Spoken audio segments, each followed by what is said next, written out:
Black wealth in Japan often goes under the radar, but let me tell you about this one black family in Tokyo who owns an animation studio with a client list that includes Netflix, Jay-Z, and The Weeknd. And they have built it all by cracking an industry that has never let outsiders in. However, that's just one of the 8 crazy stories we're looking at today, as we embark on this jaw-dropping countdown of the richest black dynasties in Tokyo. Stick around, because the family sitting at number 1 will genuinely blow your mind. Number 8. The Sekiguchi family, the shogun of pop. We open with the man who just made one of the boldest career moves in Japanese entertainment, and did it after 13 years at the absolute top of the industry. Mandy Sekiguchi is Nigerian-American and Japanese, born to an Igbo father and a Japanese mother, raised monolingual in Japanese, and for over a decade one of the most recognizable faces in the country as a member of Generations from Exile Tribe and Exile. 2 of Japan's biggest pop supergroups under the powerhouse agency, LDH Japan.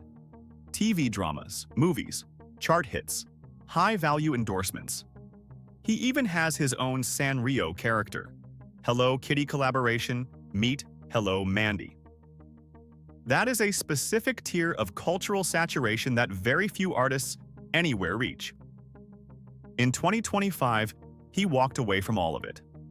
After 13 years inside the LDH machine, Sekiguchi announced his departure to pursue an independent global career, dropping his solo EP USO and self-designating as the Shogun of Pop.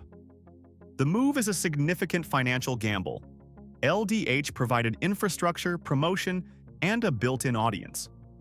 Going independent means building all of that from scratch. But it also means owning everything. Royalties, creative direction, brand deals, none of it gets split with an agency anymore. His recognition across Japan is deep enough that the gamble has a real foundation under it. He's collaborated on designer hat collections with 24 carats times KINLÅ. He's a fixture in primetime television, and his bilingual artistry positions him for markets that his former group mates simply can't reach. The Hello Mandy Sanrio character alone, a recurring licensing asset attached to one of the world's most commercially durable brands, is the kind of passive income vehicle that most entertainers never think to build.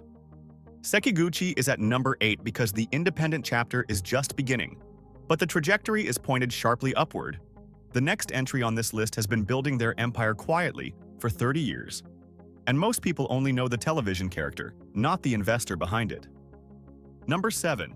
The Olagan family, the real estate titan. Behind the TV persona, Bobby Olagan is probably the most recognizable black face in Japan. Most people know him from television, the funny, slightly clumsy character who became a fixture of Japanese variety shows. What most people don't know is that behind that persona is a veteran investor with 30 years of experience and a real estate portfolio spanning Tokyo and multiple international markets. The television character was never the business, it was the marketing. Olagan understood early that visibility in Japan creates trust, and trust creates access to clients, to deals, to rooms that most foreigners never enter. He used his public profile to build credibility in a market that is notoriously difficult for outsiders to penetrate, and then he deployed that credibility into property investment with the discipline of someone who has been thinking about long-term asset protection for decades. His investment philosophy is unusually transparent for someone at his level. He talks openly about identifying trending areas in Tokyo before the wider market catches on. He teaches about protecting assets 10 years ahead of where the market currently sits. His guiding principle, it's okay to win 3 out of 5 times, reflects a high-conviction, long-horizon approach that accepts short-term losses as tuition fees rather than failures.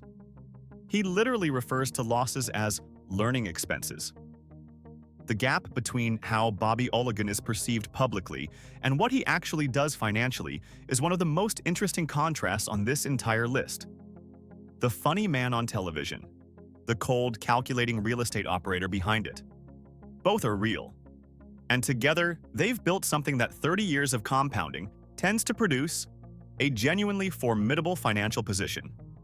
Next up, we have a family that built their wealth faster, through music, loyalty, and a royalty stream that keeps paying long after the cameras stop rolling. Number 6. The Williams K. Dynasty. 2 decades of R&B royalty. Crystal K debuted at 13 years old. She is now in her mid-30s and still a household name. In Japan, that kind of sustained relevance is extraordinarily rare.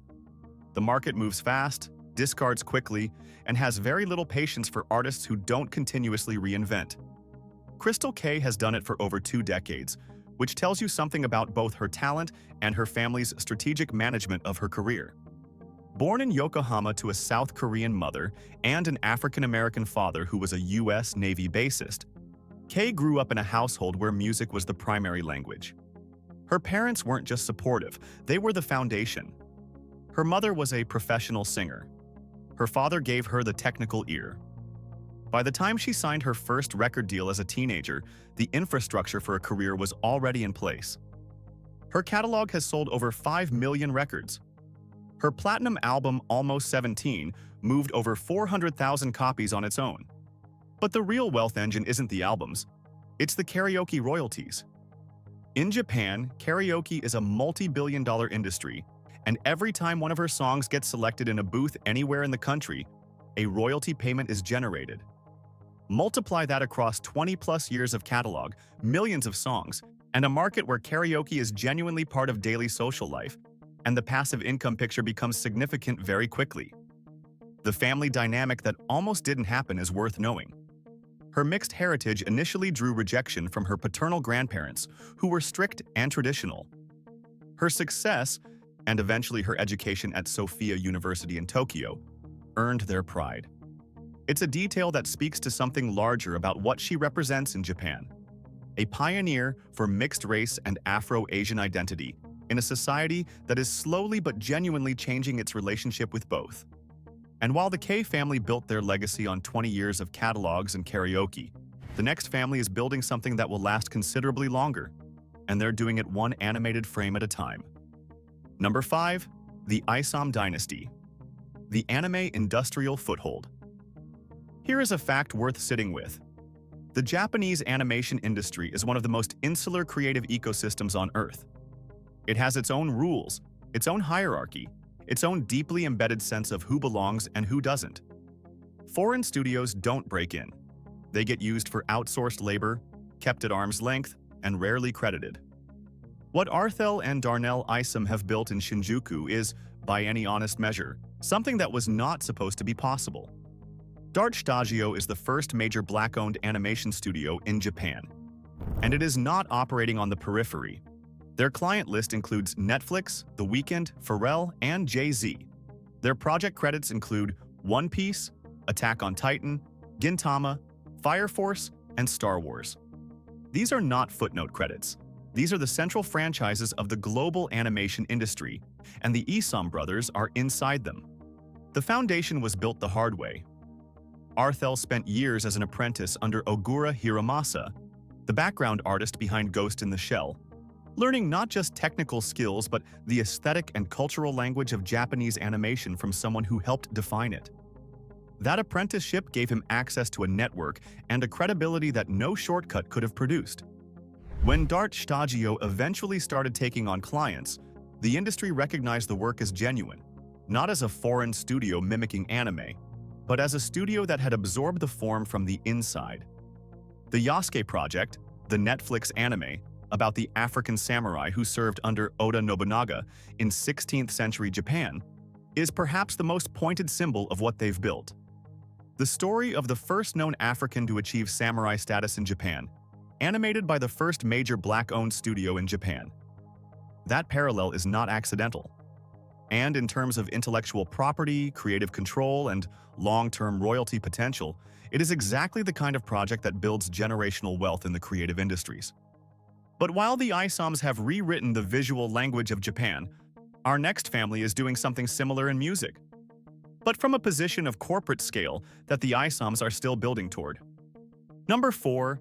The Hachimura Household. The NB, a bridge to Japanese corporate power. Rui Hachimura plays for the LA Lakers, but his most important business relationships are in Tokyo. And understanding that distinction is the key to understanding exactly how his family has built what they've built. In Japan, Hachimura occupies a very specific and very valuable cultural position. He is the first Japanese player to be selected in the first round of the NBA draft. He plays for one of the most globally recognized sports franchises on Earth. And he is biracial. His father is Beninese, his mother Japanese, which makes him a living representation of a Japan that is slowly, haltingly, but genuinely becoming more comfortable with its own diversity. Japanese corporations understand what that representation is worth, and they have paid accordingly. His endorsement portfolio reads like a list of Japan's most institutional companies. SoftBank, one of the world's most powerful tech and telecom investors. SMBC, Sumitomo Mitsui Banking Corporation. Not a youth brand, not a lifestyle play, but one of the most conservative financial institutions in the country choosing Hachimura as its public face. Casio G-Shock, Cannondale. These are not the deals of an athlete being used for a social media campaign. These are B2, B-level brand partnerships with companies that think in decades. The spicy element here is straightforward. A homogeneous society that spent generations defining Japaneseness in very narrow terms embraced Rui Hachimura not just as acceptable, but as the ideal representative of Japanese excellence on the global stage. His family, rooted in Toyama, has watched that transformation happen in real time. And they've built a commercial infrastructure around it that will outlast his playing career by a significant margin. Next up, we have a dynasty that operates in a world where the endorsement isn't a poster. It's an Olympic nation. Number 3. The Osaka Empire. Endorsements, equity, and a national identity. Naomi Osaka's decision in 2019 to renounce her American citizenship and represent Japan at the Tokyo Olympics was reported as a personal choice driven by identity. It was also one of the most strategically valuable brand decisions made by any athlete in the last decade. Whether both things can be true simultaneously, and they can, the result is a family wealth story unlike anything else on this list. Her endorsement portfolio generates approximately $58 million annually. The companies involved, Nissan, Sony, Panasonic, are not lifestyle brands attaching themselves to a celebrity for reach. They are the foundational institutions of Japanese corporate identity, and they have positioned Osaka not as a sponsored athlete, but as a cultural ambassador for the country itself. That is a fundamentally different commercial relationship, and it commands a fundamentally different rate.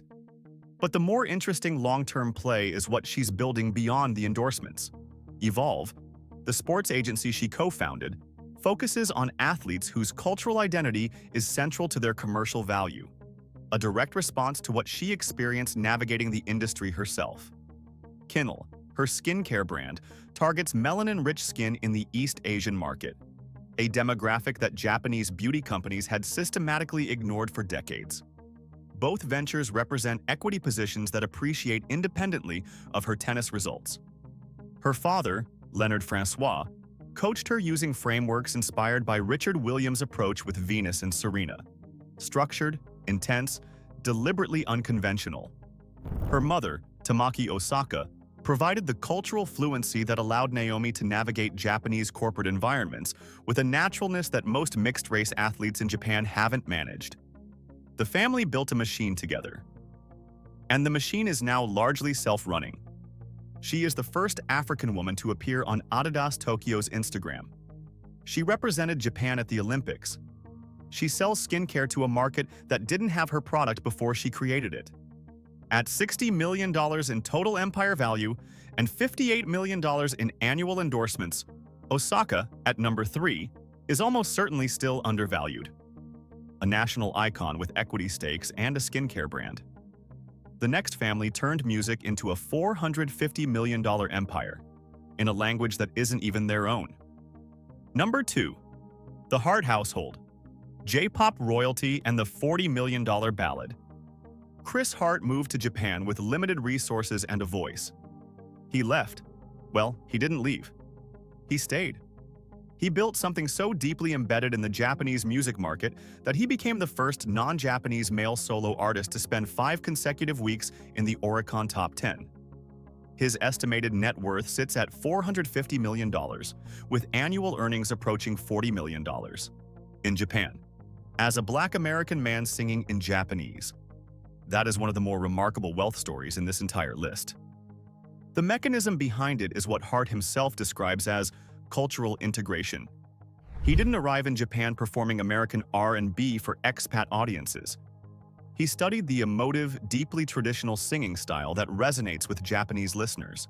The kind of music that sells physical CDs in a country that never fully made the switch to streaming, where catalog sales stay robust for decades, and where karaoke royalties on ballads generate income that compounds quietly in the background of a career.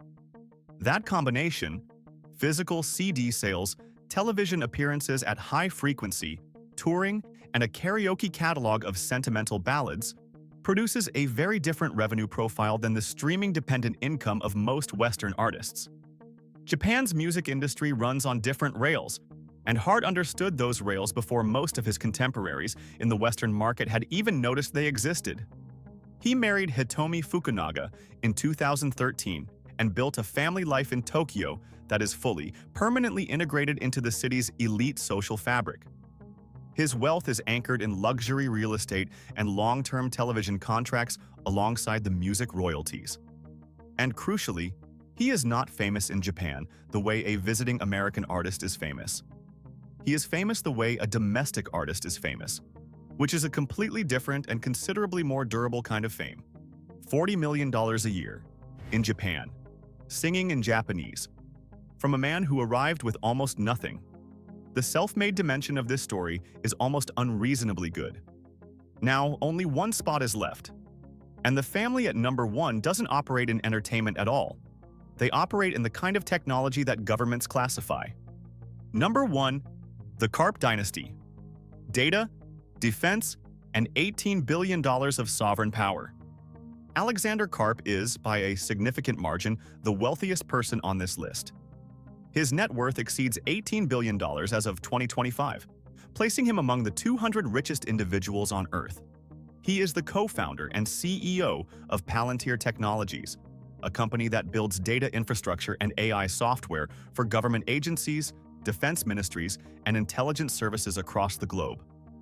It is not an exaggeration to say that some governments cannot currently operate without Palantir software. The Tokyo connection is not transactional. It is residential and permanent.